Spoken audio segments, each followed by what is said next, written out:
Have you ever wondered how to mount a power strip where it's level and exactly even in a small space? And today I'm going to show you exactly how to do it. The first step you want to do is flip over the power strip and look at this configuration of the screws. All of the different power strips are going to have something a little bit different. This one has one slot here and then two slots in this area. Just for an example, if I take a look at another one, this one, for an example, only has two, and they're on the opposite sides. So you have to look at the individual power strip that you're going to install and find out the configuration for these slots. The next step is to find a screw that is going to fit. It can't be too big and it can't be too small. You want it to be able to fit and slide in to that opening. And that may take a little bit of effort to find the right screw. But you can see the head of this screw slips directly into there, and then they'll slide over and lock into place. And that's very important. And let's just take a look at this other one for an example.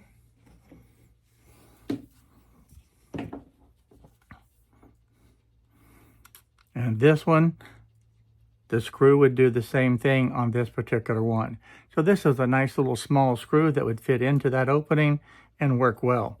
So once you understand the configuration of where these slots are and you have found the correct screw to be able to put into this, let me show you the next step that is the true secret to this installation. I hope you'll take the opportunity to be able to give me a thumbs up and hit the subscribe button right down below and hit the bell notification so that you'll be notified on the different videos.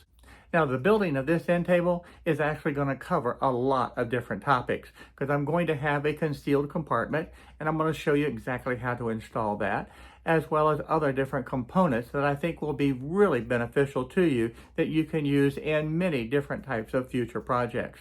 So I hope that you'll take the opportunity to be able to subscribe to the channel and leave me a comment and let me know what type of cabinet builds that you would like to see, and if you would like to see other types of concealed compartments in different cabinets. That would be really beneficial to me to be able to help plan out some future videos for you. And of course, the true secret is blue tape. Blue tape is an amazing tool that you can use in the shop for all kinds of different projects. And this is one such example. I would also suggest using the blue tape the same width as the power strip itself. This makes it a lot easier. So tear off a strip of the tape about the same length as this power strip itself and carefully place it onto the power strip. Now it's very important that you have one end even to the end of the power strip and that the tape is aligned correctly, even to the top edge of the power strip. If it's crooked, well, it's going to be crooked when you try to mount it. So this is a very important step. Take your time and make sure that it's evenly placed on the power strip. Next, you want to take your finger and rub this tape down really good and find those little slots. In this case, the 3 slots. You need to be able to rub the tape until you clearly see them through the tape. And now I can see all 3 of them. Now next, you want to take a pencil or something with a sharp point and poke a very small hole on the end of that small area of those slots.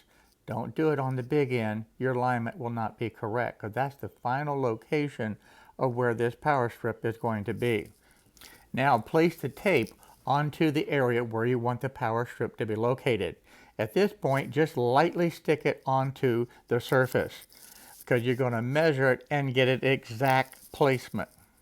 Now in this case, I'm going to use the top of the cabinet to be able to get the center line right there on that leftmost hole. Once I know that location, then I'll come over here and measure on the other set of holes using a center line as a reference to get the exact spot. If I need to make the adjustment, I can pull the tape loose just a little bit, make that adjustment, put it back down, and then retake the measurements just to verify that it's correct.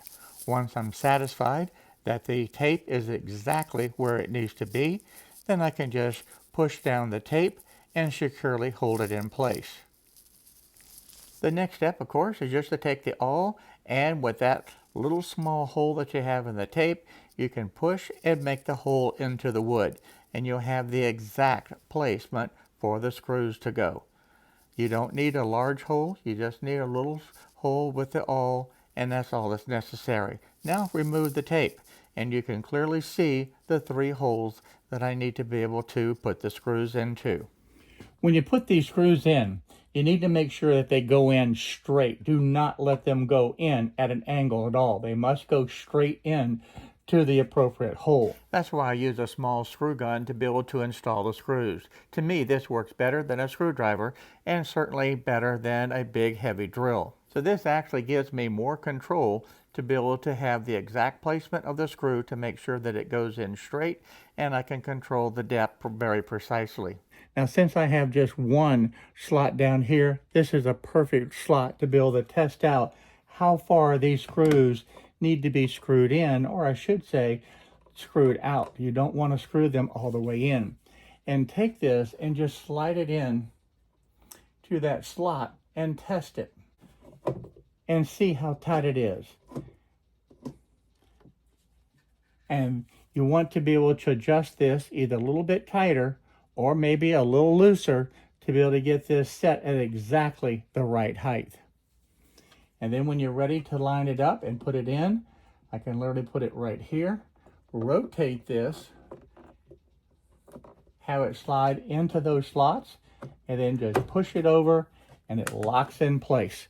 And it's not going to go anywhere at all. That's good, solid, it's locked in place. And now I can take and plug in other cords and not have to worry about this falling off at all. Good, solid, and stable.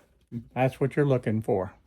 So thanks a lot for watching this very short video today, but I think it's important to learn how to be able to mount these where they're rock solid and you're not afraid to be able to plug things in and without having this fall off.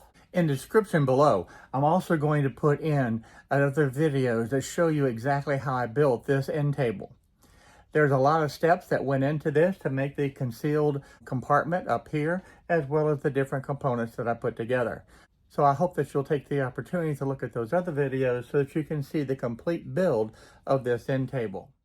So here's a sneak peek from putting in the felt line pockets to adding the hardware for the concealed compartment on the desktop, and how I arranged the hardware and the molding, along with calculating the amount of epoxy needed to be able to pour this top using the alcohol ink and be able to remove very small bubbles in the epoxy to create a beautiful top.